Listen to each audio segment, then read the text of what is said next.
I'm very tempted to just say, I'm not going to accept this sentence agreement. We'll go to trial. And if you're convicted of felony murder, you'll go to prison for the rest of your life. That means you'll die there. That's what I'm tempted to do.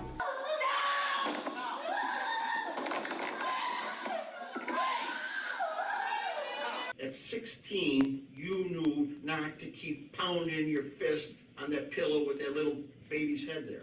That little boy had to be terrified. I didn't mean to kill Oscar. Actually, I really didn't. Face the judge. I really think I did that. I didn't mean to hurt him.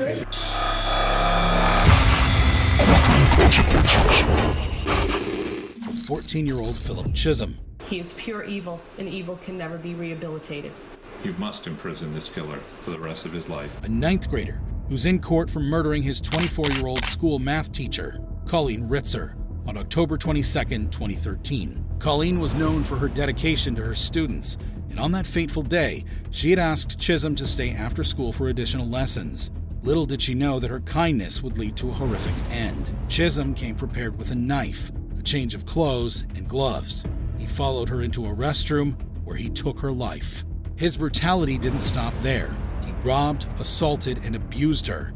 Afterward, he disposed of her lifeless body by placing it in a garbage bin and dragging it behind the school.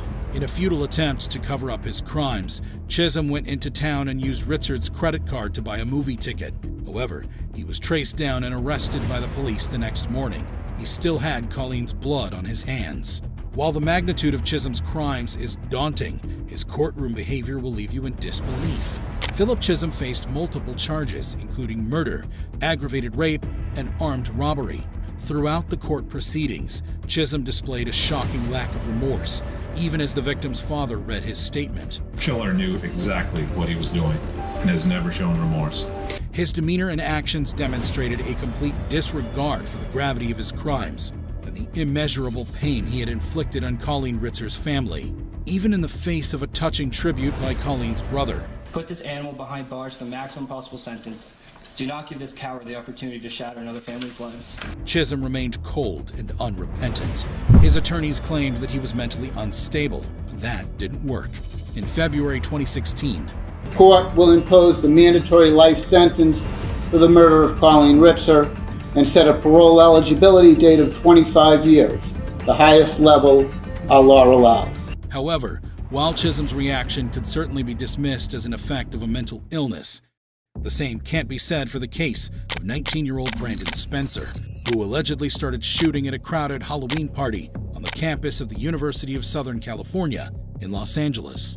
I'm sorry for what happened, Your Honor, but I can't do life in prison. 4 individuals were injured in the shooting, but fortunately, there were no fatalities. That if you are so intent on killing someone that you're willing to shoot them and at the same time open fire into a crowd. Following the shooting, Spencer was detained by the Los Angeles Police Department for questioning. A couple of days later, he was charged with 4 counts of attempted murder.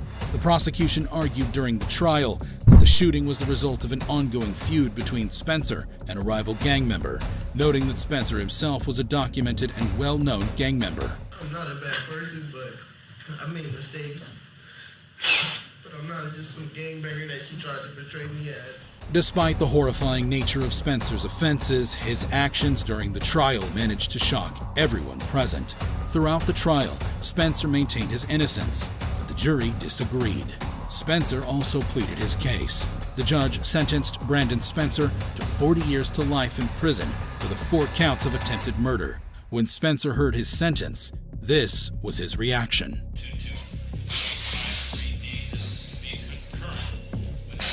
However, while Spencer's behavior raised eyebrows, it's nothing compared to the explosive actions of 15-year-old Conrad Schaefer during their trial. This was a 15-year-old who was out semi-automatic rifle shooting up. Schaefer shocked Osceola County when he and his friends began randomly shooting at the residence, resulting in the tragic death of 17-year-old David Guerrero, who was on his way to work. Before the shootings, Schaefer had persuaded his father to purchase a .45 caliber Hi-Point carbine and 100 rounds of ammunition. He allegedly took the gun from his house while his father was asleep, marking the beginning of the neighborhood's nightmare. Conrad Schaefer and 3 of his friends, David Damas, Victoria Rios, and Juan Muriel, terrorized the community for 2 weeks. They even invaded 22-year-old Eric Rupnarin's home and fatally shot him. During his trial, Schaefer had this to say to the families of the victims. 15 at a time, I'm really sorry for the things I've done. And I know I did wrong, and I know my apologies don't mean nothing to you. And I know they ain't gonna change how you feel about me. Families of Eric Rupnarin also seem to agree. Eric was my grandson. He was my helper to me and my wife. At this time, my family and I had no intention to forgive the guilty because of such a heinous and brutal crime that was done to my grandson, Eric Rupnarin. Schaefer eventually pleaded guilty to 2 counts of first-degree murder, with over 22 incidents of gunfire damaging homes and vehicles. He was sentenced to 2 consecutive life sentences, with the judge stating that if Schaefer had been just 3 years older, he would have received the death penalty. However, Conrad Schaefer isn't alone in their courtroom actions. Let's not forget the infamous incident involving 15-year-old Martise Fuller, who's facing charges including murder in Kenosha County, Wisconsin. I stopped in my doorway and I looked at him and I said, "Oh my God, Martise." I said, "Please, you don't have to do this." And he looked at me and he said, "Yes, I do." Fuller broke into his ex-girlfriend's house with a handgun. He fatally shot his ex-girlfriend in her bedroom while she was listening to music. Her mother, who rushed to the scene upon hearing the gunshots, confronted the assailant and was shot twice, but survived. During the trial, he showed little emotion. Fuller pleaded not guilty, but the jury ultimately found him guilty on 3 counts. We, the jury, find the defendant guilty of first-degree intentional homicide. At his sentencing, Fuller, perhaps for the first time in the courtroom, displayed some emotion. However, he continued to assert his innocence and delivered a statement through his attorney, expressing his apologies to the family. Mr. Fuller's prepared a statement that he asked that I read on his behalf. Martise writes, "Wholeheartedly, I wanted to write this giving my sincerest apologies to this family I once shared time and love with. Truthfully, I am sorry about the pain you've all suffered through this, but more importantly, the loss of my ex-girlfriend Kaylee that I loved too. So I am sorry. Despite the hatred that is against me, I still am sorry. But I have to continue to stand innocent because I am. And I know that I've barely showed emotion throughout my time, but in all honesty, it is because it's hard to have tears left to cry knowing my mom lost a son, one of her children too. But I am sorry, and I hope you all can eventually see in your hearts and vision that I am not the person the media has made me out to be." The judge, however, wasn't convinced that Fuller could do better in the future. You are a very dangerous and a damaged human being. So in the interest of protecting the public, acknowledging the seriousness of these acts, the court orders that on count 1, you are sentenced to life in prison without eligibility for extended supervision. Despite the gravity of his sentence, Fuller appeared largely unaffected. However, as we saw Fuller's unconcern with his sentence, it brings to mind the strikingly similar response of Jennifer Mee. When I walked off, I was to the corner. I heard the first gunshot. After the first gunshot, I ran. At 15, Jennifer Mee became popular as the Hiccup Girl due to her sudden bout of uncontrollable hiccups. She even appeared on shows and events. Eventually, she was cured, and her popularity ended. But Jennifer wasn't satisfied. She needed the fame, so she and her boyfriend, Lamont Newton, and another friend, Lauren Rayford, set up a robbery with victims she had met online. The trio lured a 22-year-old man to a vacant home where they robbed and fatally shot him, taking $50 as the reward. As if Jennifer's offenses weren't enough, her demeanor in court will leave you dumbfounded. At 19 years old, she was arrested on charges of first-degree murder. During her trial, this recorded call she made to her mother while in detention was played for the jury. Hello? Hi, Mama. Hello, Jennifer. What's going on? I'm in jail. Why are you in jail? From murder in the first degree. Who'd you kill? I ain't killed nobody. It all went wrong, Mama. Who are you trying to kill, Jennifer? Nobody. It wasn't even supposed to happen like that, Mom. Jennifer was sentenced to life imprisonment without the possibility of parole. Jennifer's co-defendants, Rayford and Newton, were also sentenced to life imprisonment for their roles in the murder. However, when emotions run high in court, the actions of Jennifer Mee and Alyssa Bustamante leave us questioning sanity itself. Was her throat cut? And Alyssa said yes. And that's when the grandmother broke down and began crying. Alyssa Bustamante was a troubled 15-year-old girl who lived with her grandparents and siblings in St. Martins, Missouri. On October 21, 2009, Bustamante lured her 9-year-old neighbor, Elizabeth Olton, into the woods behind her house. She strangled, stabbed, and slit the throat of the innocent girl, then buried her in a pre-dug grave. I just wonder what it would be like just to kill someone. See the life just drain out of someone, I wonder. She then went to a church dance as if nothing had happened. If you thought Bustamante's crimes were reprehensible, brace yourself for her shocking conduct during the proceedings. The police found Olton's body 2 days later after Bustamante confessed to the murder. She was arrested and charged with first-degree murder and armed criminal action. She pleaded guilty to a reduced charge of second-degree murder in exchange for avoiding a trial and a possible life sentence without parole. At her sentencing hearing, Bustamante apologized to Olson's family and said she regretted her actions. However, the judge was not moved by her remorse and sentenced her to life in prison with the possibility of parole after 35 years. She will be eligible for release in 2054, when she will be 60 years old. However, let's compare the jaw-dropping reaction of Bustamante to the astonishing behavior of 19-year-old Nicholas Cruz. My name is Nick, and I'm going to be the next school shooter of 2018. My goal is at least 20 people with an AR-15 and a couple tracer rounds. A gunman who carried out the deadliest high school shooting in U.S. history.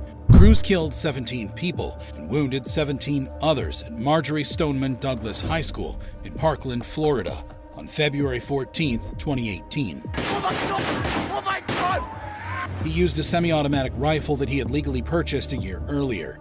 I came out and asked him, "What are you going to do with the rifle?" And the reply was, "I go shooting with my friends on the weekends. I just want my own stuff." Despite the horrifying nature of Cruz's offenses, his actions during sentencing managed to shock everyone present.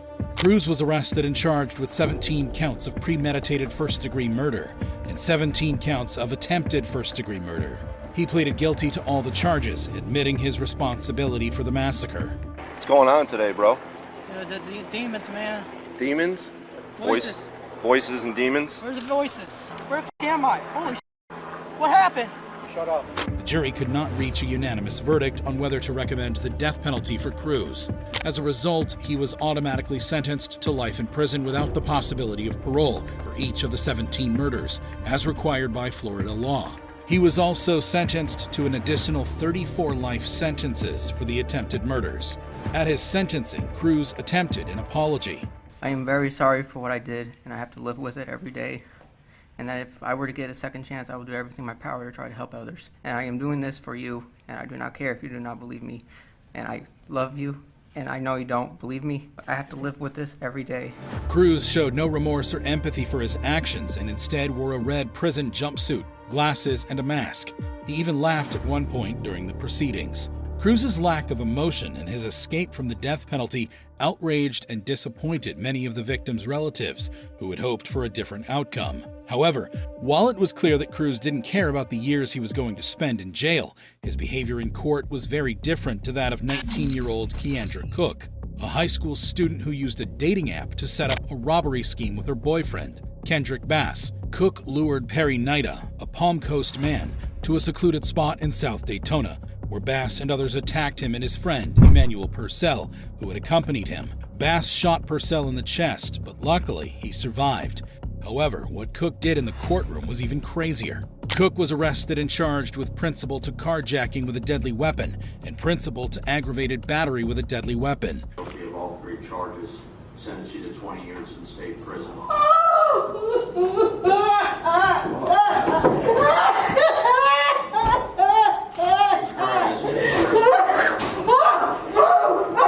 Cook was later allowed to withdraw her plea and cooperate with the state to testify against Bass, who was also charged with attempted murder.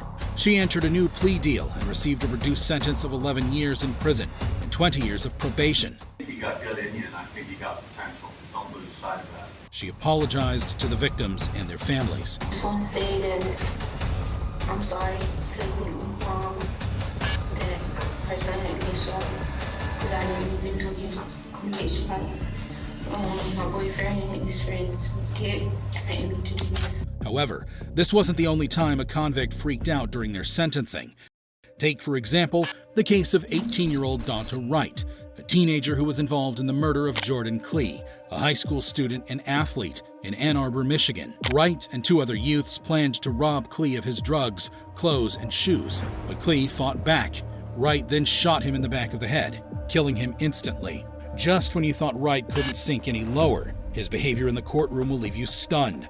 Wright was arrested and charged with felony murder, armed robbery, conspiracy to commit armed robbery, and felony firearm possession. The family of the victim read a very emotional victim impact statement. But this is how serious Wright felt about their pain. Sincerely hope that whatever it was you wanted so badly that you felt the need to murder my son was worth the next at least 52 years of your continued existence.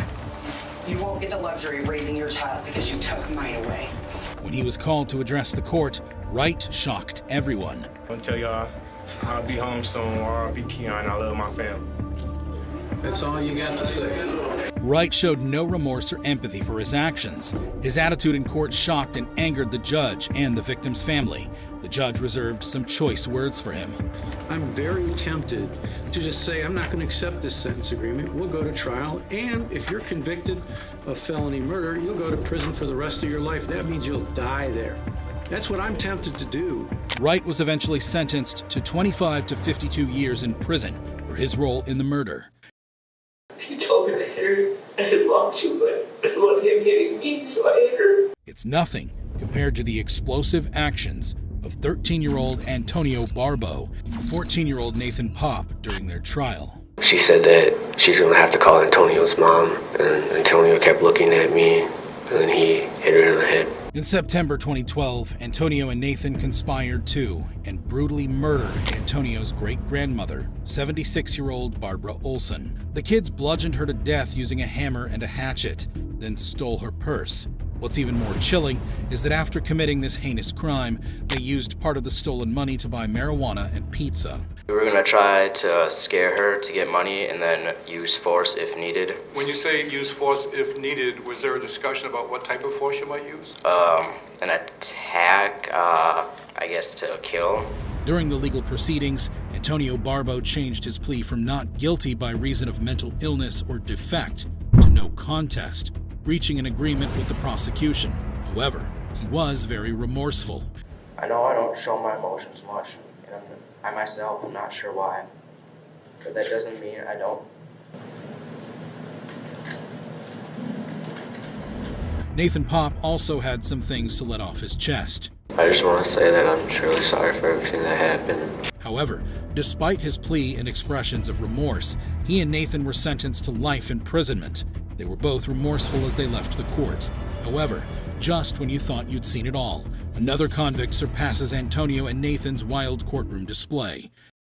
As I approached, I got closer. I saw her really sniffing at a particular area. So I pulled her back, and when I looked, kind of second-guessed myself. I thought I saw a dead body, but I wasn't too sure because, it was missing some limbs. Enter 18-year-old Matthew Borges, who was facing a murder charge for the beheading of 16-year-old Lee Valoria Paulino in December 2016. Borges and Paulino were students at Lawrence High School and had reportedly smoked marijuana together in November 2016, which was the last time Paulino was seen alive. Paulino's body was discovered by a dog walker near the Merrimack River 2 weeks after he went missing. The details of the scene were chilling. Listen as the dog walker explained what he saw.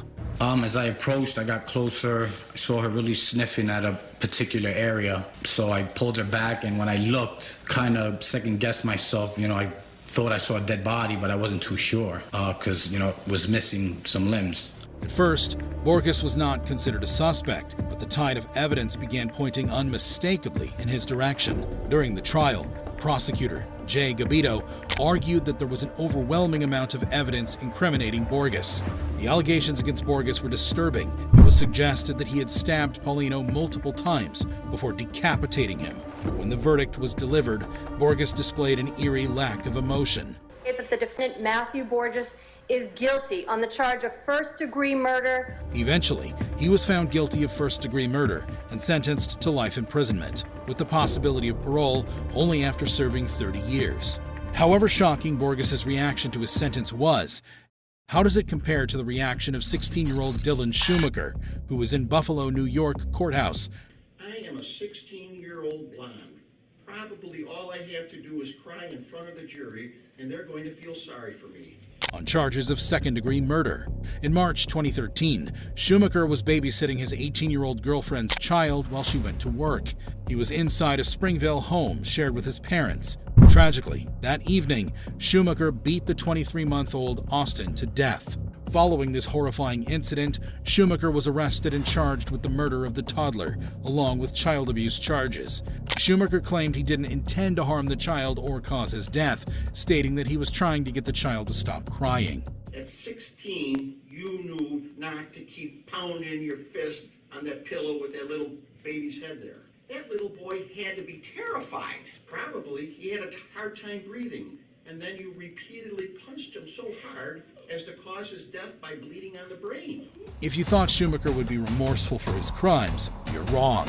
As Schumacher entered the courtroom for his sentencing, he couldn't even get settled behind the defense table before breaking into tears. That's right, Schumacher expressed how sorry he was for his actions. I take back what was done. I wish I could. I would give my life for Austin. However, it was all an act, and the judge wasn't fooled. The judge pointed out a recorded phone call between Schumacher and his mother.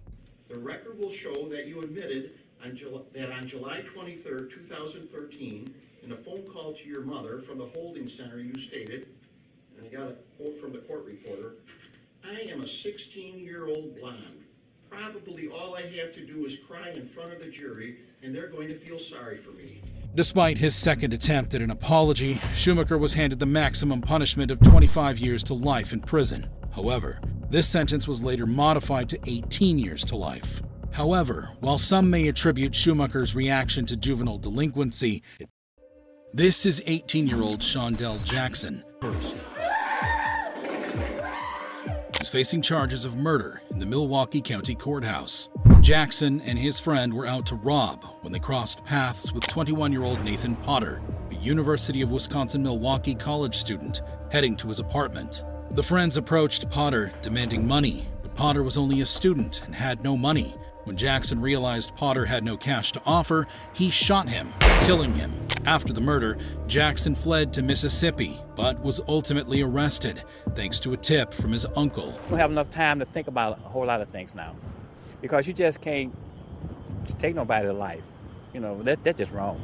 As if killing someone at 18 was not outrageous enough, Jackson's actions in court were even more dramatic. During his trial, Jackson's actions in the courtroom drew attention. Here, Jackson is gesturing towards the victim's family, totally unremorseful about his actions.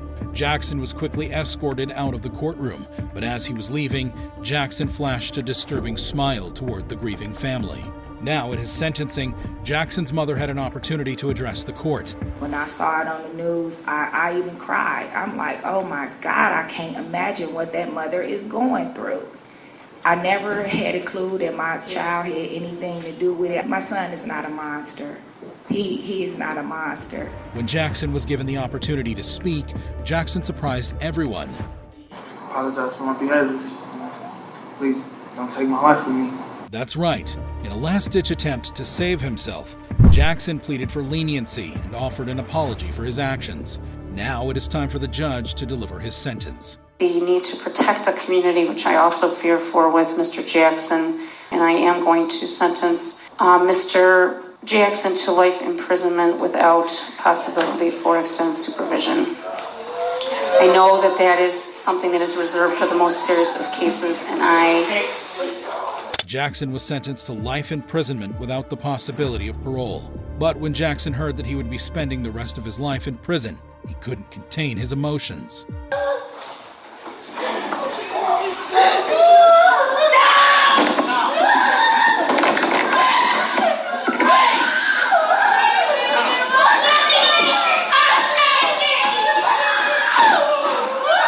Deputies had to intervene, restraining Jackson as his anger flared. Watch again as Jackson pushed this cop over. Fortunately, this cop was able to wrestle him to the ground, while this officer here unbuckled his pepper spray and put it to work. Amidst the chaos, a member of Jackson's family has a shocking remark for the Potter family. Eventually, Jackson was let out of the court to spend the rest of his life behind bars. But Nathan Potter's parents had a few things to say. Our little girl was afraid. She was afraid that he was going to try and kill one of us. I hope as he spends the rest of his life in jail. Jackson's friend and accomplice pleaded guilty to acting as the lookout in the crime and received a 12-year sentence. Despite the terrible behavior of Shondell's family in court, the uncle who tipped off the police maintained his stance despite threats. However, this wasn't the only time a convicted kid freaked out during his sentencing.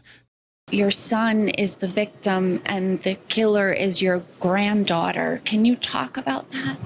Well, she's not my granddaughter. Take, for example, the case of 16-year-old Sierra Halseth and 18-year-old Aaron Guerrero. Where did the evil come that was bred into a soul that murders their own father? Who are facing multiple charges, including murder with a deadly weapon, arson, robbery with a deadly weapon, conspiracy to conduct robbery, and multiple counts of fraudulent use of credit or debit cards at the Regional Justice Center in Las Vegas.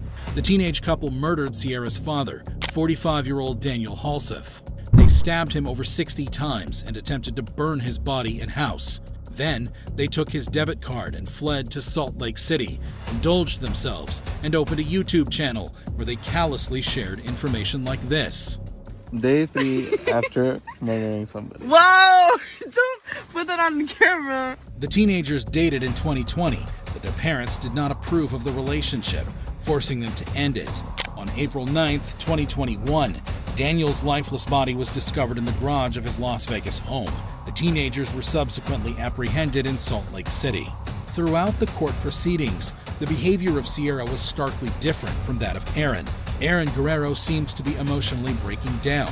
When he was allowed to speak, he had this to say. I ask for forgiveness as I get sentenced today, and I hope it brings you a little peace. Meanwhile, Sierra Halseth appeared disinterested, bored, and detached from the gravity of the situation. She claimed that her father had physically and sexually abused her. He locks me in place and starts pushing me and hitting me around. Eventually, they were both found guilty by District Judge Chiara Jones. 55 days credit for time served. That is a total aggregate sentence of life in the Nevada Department of Corrections with the possibility of parole up to 22 years of good service.